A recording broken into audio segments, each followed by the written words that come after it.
পৃথিবীতে কিছু জায়গা আছে যেখানে মানুষ প্রবেশ করে আর হয়তো তার কখনো ফিরে আসা হয়ে ওঠে না।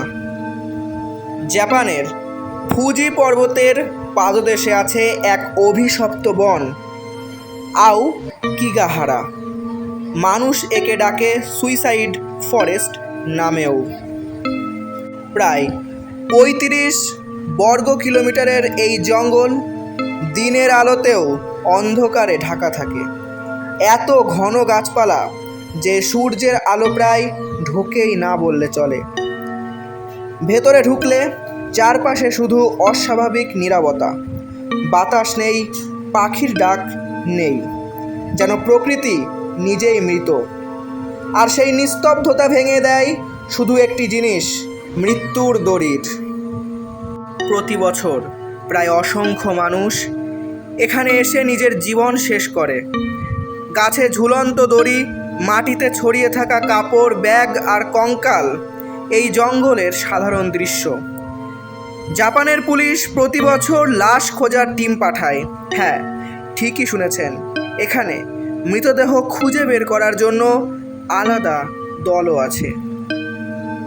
লোককথা বলে অতীতে দরিদ্র পরিবারগুলো তাদের বয়স্ক বা অসুস্থ মানুষদের এই জঙ্গলে ফেলে আসতো, যেন তারা অনাহারে মারা যায়।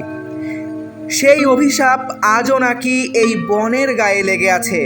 অনেকে বিশ্বাস করে আওকিগাহারায় যারা আত্মহত্যা করে তাদের আত্মা ইউরেই আকারে ঘুরে বেড়ায়, আর সেই অশুভ আত্মারা নতুন মানুষকে জঙ্গলের এই গভীরে টেনে নিয়ে আসে। জঙ্গলের নিচের আগ্নেয়শিলা এত লোহায় সমৃদ্ধ যে কম্পাস কাজ করে না, মোবাইল নেটওয়ার্ক চলে যায়।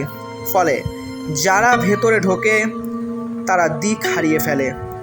অনেক সময় দড়ি বা ফিতা বেঁধে পথ চিহ্নিত না করলে ফিরে আসা প্রায় অসম্ভব হয়ে পড়ে।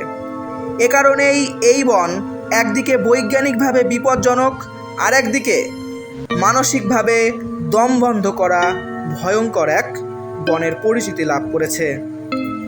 জাপান সরকার জঙ্গলের প্রবেশপথে বড় বড় বোর্ডে লিখে রেখেছে, আপনি একা নন, আপনার পরিবারকে মনে করুন, দয়া করে পুলিশের সাথে যোগাযোগ করুন।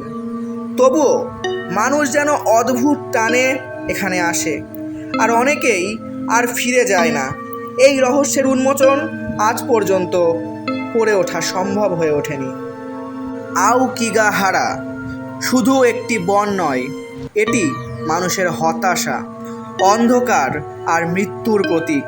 কেউ বলে এটা মানুষের মানসিক যন্ত্রণার ফলাফল, আবার কেউ বিশ্বাস করে এটি একটি অভিশপ্ত ভূমি যেখানে আত্মারা বন্দী হয়ে আছে। আপনার কি মনে হয়, আওকিগাহারা কি শুধু এক আত্মহত্যার জায়গা, নাকি সত্যিই কোনো অশুভ শক্তি এখানে কাজ করছে? কমেন্টে আপনার মতামত লিখুন।